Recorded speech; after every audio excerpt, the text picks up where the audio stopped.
start out kind of thanking our scouts, our coaches, medical staff, really everybody that's kind of involved in this pre-draft process. It's a long, year that kind of it comes together with these 3 days. It's really important for our organization, and so just thank those guys for all their work and all their effort. When the trade happened? Trade's not finalized yet.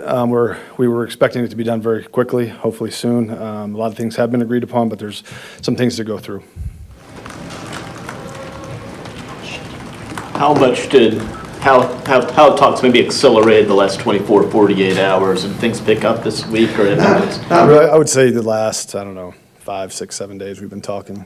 We've been talking, much longer than that. But I think the last 5 or 6 days over the weekend and stuff that there's been a lot of conversation that helped us get to this point. But again, there's still things that need to be done.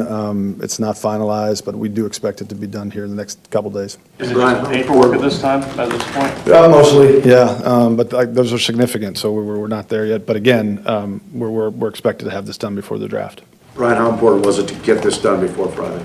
It was very important for us. I think, wouldn't have been the end of the world, but at the same time, I think it would have certainly changed things quite a bit. So getting it done ahead of time was important. Why? I just think certainly the capital for this year, was very important, certainly more valuable than future stuff. So for our football team, so there was a number of reasons, but that's why.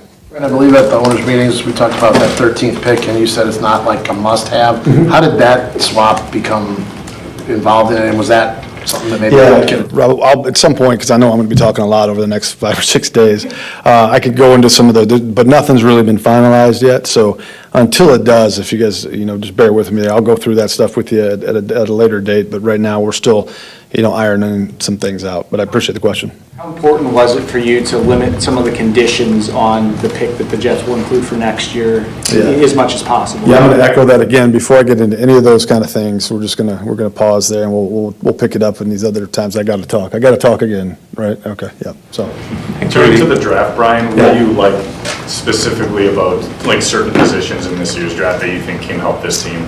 Yeah, I think it's a good draft overall. I'm much of the belief that every time you pick, there's a player that can help your football team. I think I might have mentioned, but I think it's a good edge class this year. I think there's a lot of deeper class of edge players than there have been in other years. But I think, tight ends is another one I think I mentioned earlier as well. So. But I think it's a good draft overall. I think it's certainly one that we're excited about, one that we really believe we're going to be able to add to our football team and help us for 2023 and beyond. I understand not being able to get into specifics before it's finalized, but generally, how are you feeling right now? I imagine there's probably multiple feelings through your mind. Yeah, we're going through it, right? So it's part of the job, and I think whenever you've worked on something as long as we have here, you're just hopeful that it can get done and everything can get squared away, and then I'm sure there'll be feelings after that. This drafting is so consuming in some ways that it's obviously my favorite part of this, but it's very consuming. So it's just I think right now it's just get through and continues to accomplish the task that we need to accomplish. Would you say that you're pleased with how this appears to be turning out? We'll see. Like I said, again, we'll talk more, I'm sure, about it as we go through the weekend. But I think hopefully there's some finality for everybody in it. Ryan, you said in Phoenix that talks have been pretty consistent between the two parties. Did some of those things maybe get tabled in the month of April as you guys are both kind of preparing for your own individual draft stuff? And I guess just overall, how amicable have things been with Joe that you guys have been able to have these conversations, table them for a while, and just pick them back up? Yeah, Joe's always great. He's he's a scout by trade, as am I, and so yeah, no. These aren't easy, but he's excellent and to deal with. What's it been like to balance, obviously, an all-consuming thing like the draft with this other thing that's pretty big too? Again, it's part of what we do, and we're always prepared for these things, and so it's just kind of part of the process, and we lean heavily on our beliefs and process, and but there's so much volume of work that needs to be done, for the draft process. That's helpful. Assuming this thing does get done before Thursday, just how advantageous is it for draft preparation just to have this out of the way, be able to just kind of focus? on the draft entirely? Yeah, I think once we do get it squared away, that'll be a nice feeling because we'll kind of actually know exactly what we have for this particular draft, going into it at least until we start moving around a little bit. But yeah, I think, again, moving forward with compensation in this year's draft was important to us. Brian, and does it help Jordan as well, and just help the team in general to have this kind of behind you, so to speak? I think eventually, yeah. Right now we're in the very beginning of the off-season program. I think that's probably, I don't know if our guys spend too much time on that. I don't think it's something they think about as much as maybe everybody else does. How much do you prioritize quarterback in this year's draft? And all these other positions we talked about, but 2008, traded or drafted Braun in the second round. How important is it to add a quarterback? Yeah, I'd like to say it's really no different. I mean, it's always important to us. That position is something that we spend as much time on as any every single year because we just understand how important that position is to a football team. So this year it's very important, but really no more important than it has been in the past. Brian, since we talked to you in Phoenix, have you talked to Aaron at all, or was this strictly done just through the agents? Yeah, I have not talked to Aaron. I have talked to, they've done quite a bit, but I have not talked to Aaron. Hey, Goody, you said you wanted to do what was right for Aaron and right for the team. Why is trading him the right thing for your team? Forget about him. Why is it the right thing for you guys? Yeah, I think where our team is at, obviously Aaron's, up there in age and has, I don't know, however many years he has. I think he's got some really good football left in him. But I think for us, it was just as we got through the offseason and started talking about where we wanted to go, this made a little bit of sense for us. We wanted to get his input, like I've told you guys in the past, and would have loved to have that and kind of see where he sat with that. That didn't happen. That was a little bit unfortunate and disappointing for me. But at the same time, I just think, as we move forward, we're really excited where Jordan can go. He needs to play, and having him sit another year, I think, would really delayed kind of, where we're going and what we're trying to build. You talked about not getting the input from Aaron that you wanted. If y'all had a conversation, do you think this could have ended differently? Or? Yeah, that's hypothetical. Who knows? Like I said, would have liked to have it, didn't have it happen, so it kind of is what it is. Obviously, conditions aren't part of every trade, but when you look at when you're negotiating based on, conditions, how important is it to you to have those be based on participation as opposed to be based on performance? Yeah, I'm going to echo, we'll talk about those, I'll be happy to talk guys through some of that stuff as we get forward, but until this thing is finished, I don't really want to get into the details of that stuff, but I appreciate the question. Goody, David's made a couple of comments lately about you guys rebuilding. You look at your depth chart at wide receiver, there's nobody there that was here a year ago before the draft. You're thin at tight end. I know you don't like to use those kind of words, but how do you kind of view what this team is and is becoming through this process right now? Is it fair to say you're rebuilding? No, I don't ever look at it like that. We're excited about this football team and where it can go. Obviously, we're a long ways away from what our 53-man roster and our 16-man practice squad is going to look like. But we're really excited about it. It's going to be new, obviously, specifically a quarterback, it looks like. But at the same time, the goals don't change around here. It's going to be the same goals we've always had, right? There's one goal here every single year, no matter what. And just like it was back in the last time we moved on from one quarterback to the other, right? The goals are the same. And it's going to be on those guys to put in the work, and it's going to be exciting to see. But, yeah, nothing's really changing. You're excited about Christian and Romeo especially. When you look back at 08, you had Driver here, you had Jennings going into his third year, you had James Jones going into his second year. At least Aaron had some experience and an experienced tight end.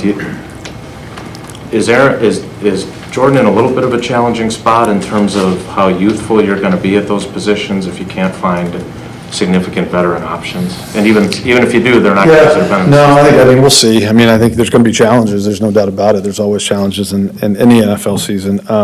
What those will be is kind of to be determined, right? Whether that happens to be, there's an experience around them, or maybe that, maybe letting those guys play a little bit more in their second year, maybe that's a really good thing. We'll see. So to kind of try to predict what challenges that this team's going to go through is kind of, it's tough to say, but there will be challenges. Kind of along those lines, how important is it, especially with this extra pick that you got to really load up around Jordan to give him the best possible chance to succeed? Yeah, well, I think we've got to remember that we're trying to win games, and that takes all three phases. So we're going to load up as much as we can in all three phases. Certainly as we go forward, offensive skill, will be part of that, just like everything else. But I'm not really looking at it kind of in that window. I'm kind of looking at it the whole team. What did you see last year at the safety position that you feel that maybe you could improve on, maybe through this draft or what's left of free agency? What are your needs there? Yeah, I think obviously we picked up a couple guys, and we're going to be interested to see those guys compete. We brought some guys back that I think the more opportunity they get, we're excited about their opportunities. But that's certainly an area where, right now with Adrian Amos not being here, and he was such a kind of a pillar back there for us, there's a little bit of a void there. But there's some guys that are eager to, try to fill that void. And certainly as we go through the draft and the rest of free agency after the draft and through training camp, that's certainly an area we'll be looking at. So you're focused on the entire roster, but this is the first draft that you've gone into knowing that you're going to be changing the quarterback. How do you balance that? Yeah, we had some of those off seasons I wasn't sure, so to be honest with you. So, but yeah, no, I think, it takes, I think you're always looking at your football team to try to give it, the best opportunity to win in that particular year. And just like Matt does, and the coaching staff does such a great job with, you're going to tailor things to kind of what you can do and what your players do well. So it's no different than in personnel. As we build this thing out, we're kind of looking at what we have, what we need, and then the best way to attack teams. So In the past, you've said it's not a challenge to have an off season when you're in doubt about whether your quarterback is coming back or not. Now, as you look in rear view of the last several seasons, what's that been like from your perspective, and in what ways is it easier when you don't have that moving forward? Yeah, I think that, again, there's, like I was kind of talking about our team and the challenges. If you never really know what's around the corner and what challenges you're going to face. You got to kind of be prepared for it all and react accordingly. I think you're always trying to build the most robust all-around football team that you can. I mean, from Ron Wolf to Ted, we always talked about when you're talking about a football player or a team that, you got to be able to win many ways in this league, because if you can't, people will take that away. So it's kind of the same thing. I think as we go through it, we're always trying to build the most balanced football team that we can. Are you a believer, Brian, in drafting for need or drafting at best position or best player available? Yeah, I think you'd love to say every single pick is just best player available, because you truly don't know what your needs are going to be when you come to the season. At the same time, it's hard not to let those subconsciously or consciously kind of enter your mind what your roster looks at right at the moment as you're looking at these players, how you stack your board. I've always kind of felt as we stack our board through the last 4 months that because we really do evaluate for our football team, not the league, that subconsciously, if we have a need, it's going to factor in how we stack that board. So, again, I think if we can, best practice is best player available, just because I think by the time we get to September, October, November, what our needs are could be anything. Brian, let's scout by trade. How fun is it for you to see your staff kind of hit their stride over these last couple of months leading into this week? Yeah, no, I mean, being in that draft room with that entire staff is again, as most of you guys know, is probably my most favorite time, being with those guys, kind of talking about players, talking about how we can make this team better. Seeing our young guys, some of our young guys that do such a wonderful job, but kind of come into their own into that room. Yeah, I mean, I love that part of it, always will. It's so important to our organization. It's the lifeblood of what we, this whole thing. And no, I think we have such a good group. They work very, very well together. They're led by some really good guys, and we're very fortunate.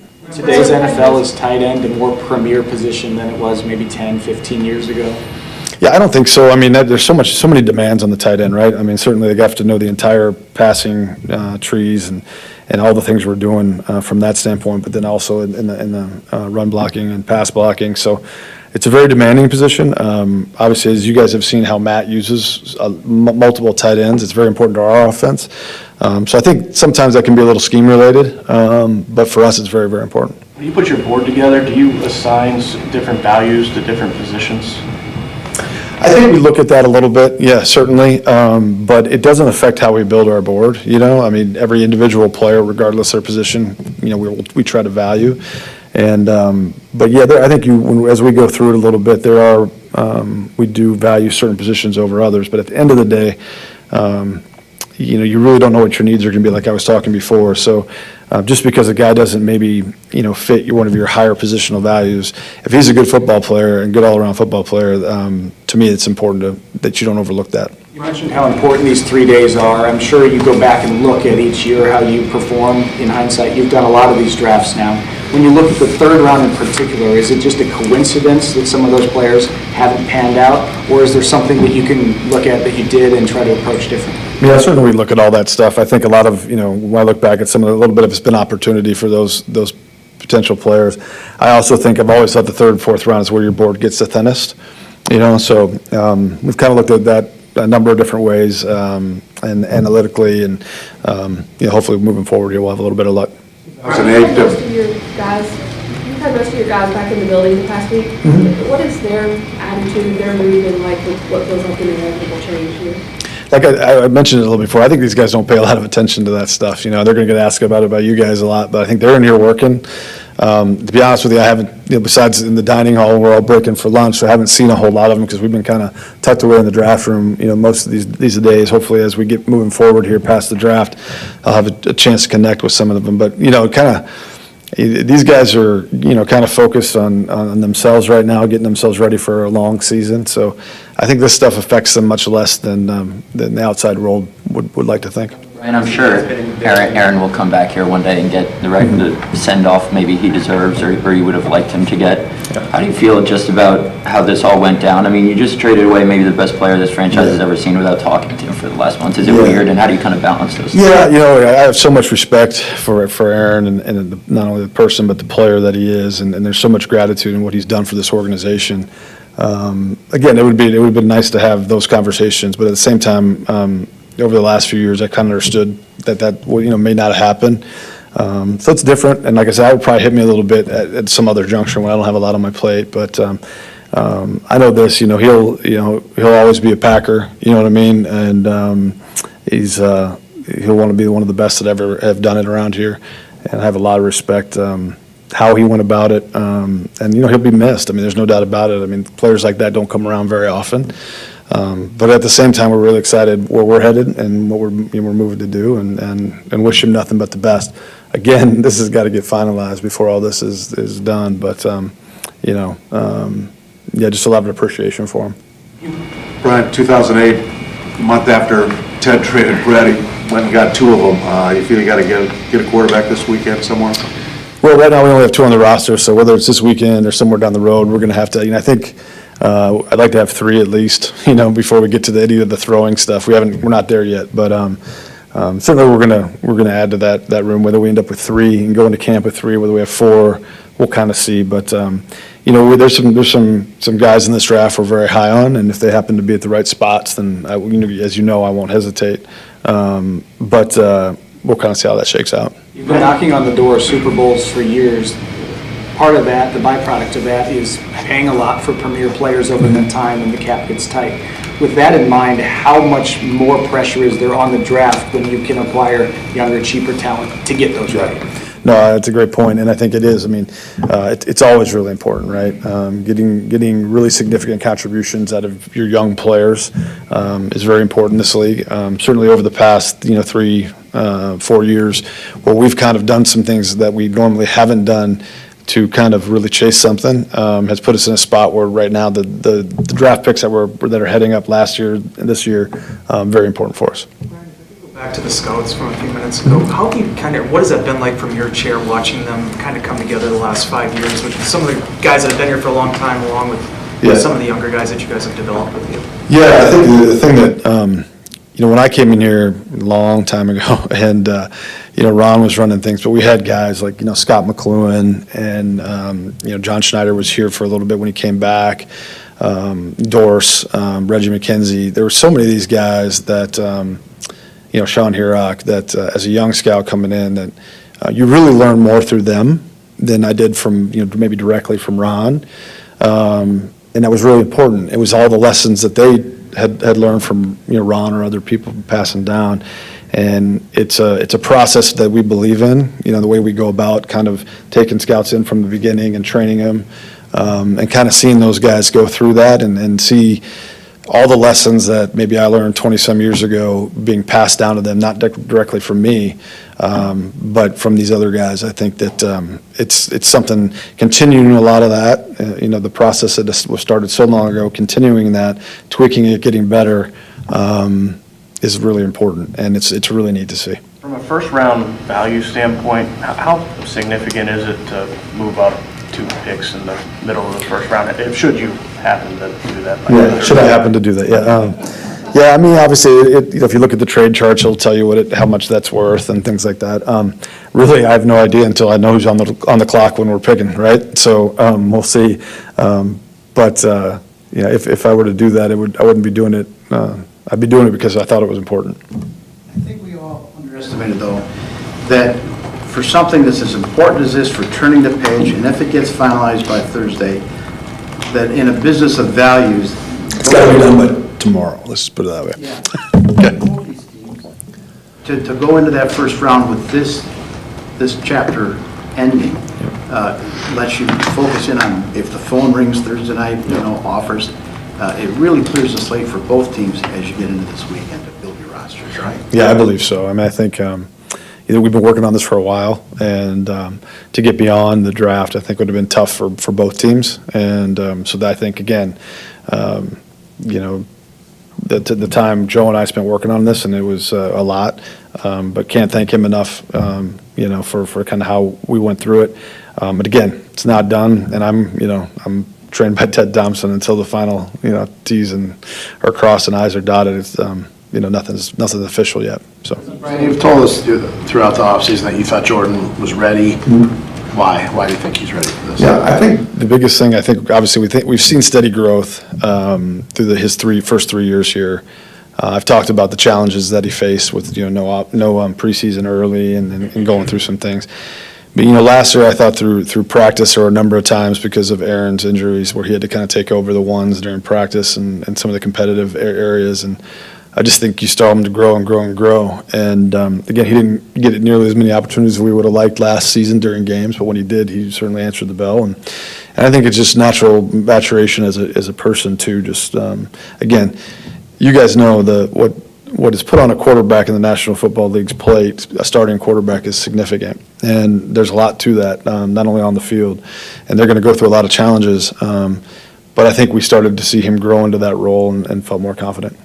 Well, at the time last year, late in the year, would you have preferred that he played in that stretch in December, maybe? We were chasing the playoffs. And so around, absolutely not. Again, I think if we would have been out of the playoffs, it would have been a conversation to have, but it's also, I think, with the respect of what Aaron's done around here and how he's carried himself, that would have been a group discussion and see how he wanted to play that a little bit. But at the same time, again, up until that final game, we were still in this thing, and I think that wouldn't have been right for our football team or our players to try to do something like that while we were still in it.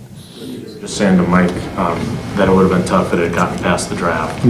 I know you said you were traveling 180 days a year during the 2008 summer, but was it important from an organization standpoint, from Jordan's opportunity to succeed standpoint, to make sure that we didn't have a repeat of that and the drama that could have followed if this deal didn't get done before now? Yeah, probably, but I wouldn't have expected that to happen. Even if we would have got past the draft, I wouldn't have expected that. So. Is that just from learning from 2008, or why would you not expect that to happen? I just don't think that would have been good for anybody, and I just don't think that the parties involved would have, I just don't think that's how it would have unfolded. I don't know that, but I wouldn't have expected it.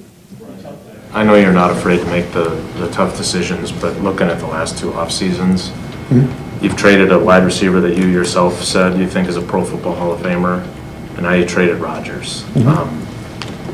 When you took this job in 2018, would you have pictured having to do those 2 things? And is there an element of risk involved trading 2 great players in back-to-back off seasons? Well, that's the first part of it, yeah. That's part of the job, right? So absolutely. That's part of this job is, obviously Aaron was going to enter a time in his career where, he was going to be ending, and we had to be prepared for the future and get prepared to try to move forward, right? So yeah, that's part of the National Football League, So great players are going to come, they're going to go, and you got to be prepared to continue to add good football, players to your roster so that your team can win. So I hope that answers your question. But yeah, this is the National Football League. So. Is this risky? There's a risk in the National Football League, but we were 8-9 last year. So we're trying to get better. You know what I mean? So I think that's important. You talked about the way that the improvement you saw from Jordan last year in every respect.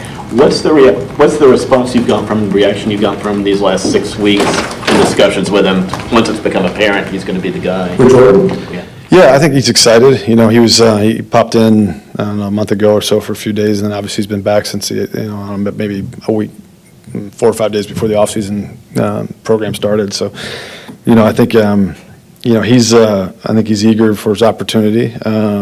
But he's been good. I know I haven't spent a ton of time with him other than, here and there, just because of the draft prep and everything we're going through. But, I think he's in a good place. Joe Douglas expressed optimism that this deal would get done or will get done. He's expressed that since the start. Has there ever been a moment you doubted it would get done? Oh, I had a few, yeah, no doubt. I mean, it was a long process, but you have to be prepared for everything. So I think, I felt it would be done all along, but at the same time, as long as it took, I think there were certainly times where you're kind of like, well, maybe it won't, and then how are we going to proceed going forward? And, but yeah, there were moments. When you're on the clock, Brian, I mean, there's probably no hard and fast answer to this question, but let's say that there's a need that you got to fill, and when you're on the board, there's a whole bunch of guys that you like at that spot. Do you take a guy there, or do you think, you know what, there's going to be someone who I'm still going to like at ground later? I mean, how does that thought process go? Yeah, I think there's a little bit of that. I think you're always looking at your board and trying to understand where it's strong, where it's weak. I think you work really hard to try to have an understanding of where players may be available, where they may not be available. There's been times, I think, in past drafts, going way back, where, it's, if we don't take this position right here, we won't have an opportunity to take this position, and I think you got to be careful there. You can make mistakes that way. But it's very rare where you got a bunch of players sitting there that are equal. You know what I mean? And it's just, I'd rather have volume. I'd rather have more picks. So moving back's always an option. Two more, please. Brian, we were in this room in December, and there's certain things that get said from that podium that are pretty memorable. And you said, and I want to make sure I get this right. As I've been taught from the time I walked into this building, whatever comes with having great quarterbacks, it's worth it. Mm-hmm. I remember saying that. Mm-hmm. Matt pointed out you haven't talked to the guy. Yeah. He says some things that obviously are frustrating. Were there times when you started to question whether it was worth it with him? No, I think, again, there's always issues with players that you go through. And I think we have a great organization that works really hard to try to give these guys the best opportunities to succeed. But no, I think, again, we're chasing Super Bowls, right? And that's an important thing, and that's what this is about. It's not always going to be easy. It's not going to always, go smoothly. We were 8-9 last year, and as we move forward, it was more about what we're going to do to get better and have a chance to win this thing. So. As you're going through some of those things you're talking about, and you're 13-3 or 13-4 and number 1 seed, again, that whole locker room, coaching staff, scouting staff, this whole organization, like, we're trying to win a Super Bowl, right? So you'll put up with a lot to try to chase that, and we'll continue to. But it's never really easy. There's always difficult things. By your own admission, you changed some things with your communication after 2020. You made a trade for a player that you wouldn't have not for Rodgers, saying that you wanted him on the team. Does this allow you to in any way relinquish or get back some control that might have been lost over the past couple of years? I wouldn't say that, because I wouldn't really look at it as control. I think obviously we did some things for a player who felt he needed that to succeed, right? And that won't really change. But I do think that there's lessons learned throughout that will probably apply differently, and especially, I think, as Matt and I continue, we're always looking back and saying, how can we get better? How can we do things differently? Are there trickle-down effects from how we do things? And we'll certainly continue to do that. I hope that answers your question. Thank you, guys. Yep. Thanks, guys. Yep.